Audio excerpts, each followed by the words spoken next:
Welcome to one of the most active convergent boundaries on planet Earth. I am standing here on the accretionary wedge of this convergent boundary. But before I get too far into it, let's do a quick little hand review, I guess. Or maybe in the video I'll go ahead and put a little inlet in later on. But with a convergent boundary, we have two tectonic plates coming together. In this instance, it's mainly an oceanic plate being subducted underneath the continent, although occasionally in the past there's been things on that oceanic plate that get chunked up here, or scraped up here, and create this accretionary wedge. And a lot of the terrains we see in Alaska is something I would always tell people later on when I was teaching geology is like, oh yeah, Alaskan geology is a little bit difficult because it's like a train wreck. Well, it almost literally is like a train wreck where you have piece after piece of these little pieces of what are called terrains that are getting kicked up and getting squished up into Alaska from this convergent boundary. So we have this right now, we have the Pacific plate that's being subducted here towards this direction. I'm going the right direction. Towards this direction is getting subducted underneath Alaska.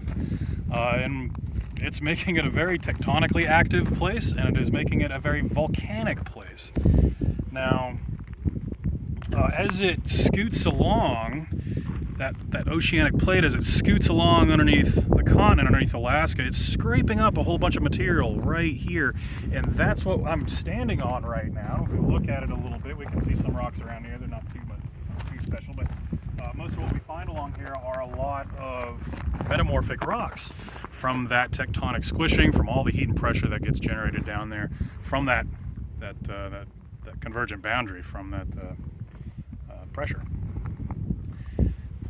So if we look back here behind me, what I'm standing on and what's farther behind me are the Chugach Mountains. So if you ever come up to Alaska, and maybe you're not in my class watching this, that's what the Chugach Mountains are up here. And if you go driving through there, you'll see a lot of the road cuts. You go hiking farther back along the Turnagain Arm, you'll see a lot of these very vertical, very squished, sedimentary and mostly metamorphic rocks. From what I've cruised around, I'm usually just finding the metamorphic rocks. Lots of slate, some schist, and some gneiss, and yeah.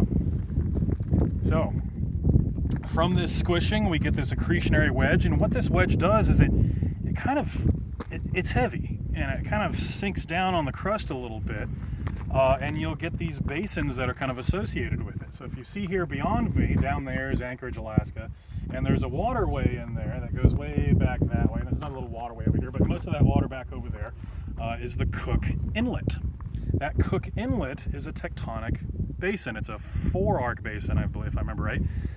And it's because this accretionary wedge is sitting here, it's kind of pushing down on the crust, and on the back end of it, there's this low-lying area, and because that's so low, the seaway will actually get in there. The ocean will come in and fill in that area. And in that area, it's got a long history, actually, of producing a lot of oil and gas. So you've got this basin. A basin is basically a bowl. We can think of the Gulf of Mexico as like a really big basin, right? And in the Gulf of Mexico, we find a lot of oil and gas in there. And we also find it up here because over time, a lot of sediment has filled into that basin, just like it has in the Gulf of Mexico, and you get a lot of organic stuff in there, and that's where the oil and gas kind of comes from. Now, back when a lot of that stuff was forming, it was a much warmer planet. So here it's kind of cold now. So you're like, oh, how do you get so much organic material in there in the Arctic? Well, in the past, things were a lot warmer up here and a little bit more, subtropical, I guess I could say. So you had a lot more potential living things kind of dying in there and collecting. And that's where a lot of that oil and gas came from. Feel free to Google it and look more into it. That was kind of where the oil and gas industry was really born in Alaska. And then later on, the North Slope happened where a whole bunch of oil and gas was brought out of there, and that's completely kind of separate. Way, 1,000-something miles off to the north here. Now, unfortunately, I'm here in the middle of June, and part of the issue with coming up to the Arctic or the north in the summertime is, partially thanks to climate change, it's not so much the summer season as the fire season. So I don't have a very good view right now. It's nice that it's not raining, but if you could hopefully see farther back behind that haze, and maybe you could just barely make it out. Maybe it'll show up in the video, I don't know. But there is a mountain back there, and there's a bunch of mountains back there, and they're volcanoes. Don't bother with the glasses. And with the subduction, we will get volcano, as you subduct that oceanic plate, eventually as it gets down to 30, 40, 50 miles or so, that starts to melt and comes back up, and we get a volcanic arc back there. So Anchorage, in addition to having a long history of earthquakes, also has a pretty good history of volcanic eruptions. And over off this way, which you can't see, it's about 120 miles that way, so just barely outside of visual range, is Mount Redoubt. And that thing popped, I can't remember, it was early 90s or maybe 1989 around Christmas time. And then again around, I think, 2010 or so, plus or minus 2 years. I remember being in grad school when it happened. And it actually has thrown a lot of ash over on Anchorage. It'll cause lahars. There's been damage on the other side of the Cook Inlet to some oil and gas facilities. So this place is a very tectonically active place. There can be massive earthquakes here. The largest earthquake that's ever been recorded in Earth's history, in North American history, happened here just about 20 miles down there, about that way. That way, about 15 miles down.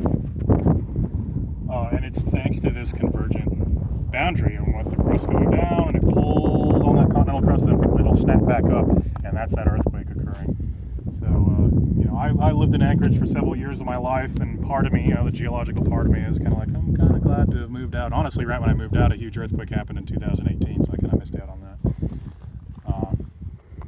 And there's also nice winds up here for good recreational stuff from the winds getting kicked up the mountainside, so we'll get some fun visitors up here. But yeah, so you're kind of seeing here, one of the reasons I wanted to come up here is it's dangerous up here, you have to watch your step.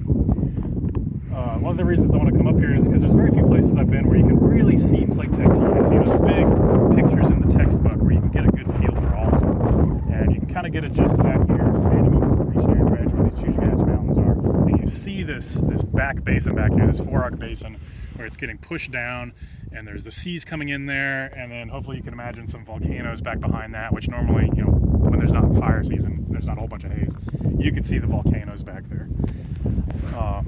And then, in addition to that, we are up here in the Arctic, and over the last couple million years, there's been a lot of glaciers doing all the carving up here, so we can see these nice glacial features back here, these U-shaped valleys. Hopefully you can see those U-shapes that are quite different than what we see down in the lower 48 in most areas, where it's, it's V-shaped valleys, it's dominated by the water erosion.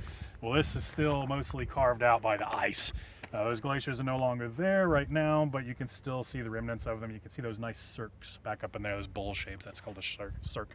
And then the aretes traveling across that, especially over here. You can see that arete, the ridge, and then the horns, which are the peaks. So good glacial features. There's another one back there. It's kind of a little hanging valley back there, a little cirque back up there. We can almost see, there's probably not a glacier left in there, but really, really close. Not that long ago, there would have been one in there. So yeah, lots of good geology up here in Alaska. And I just wanted to show kind of the tectonic story of it, which is a good story and a good example.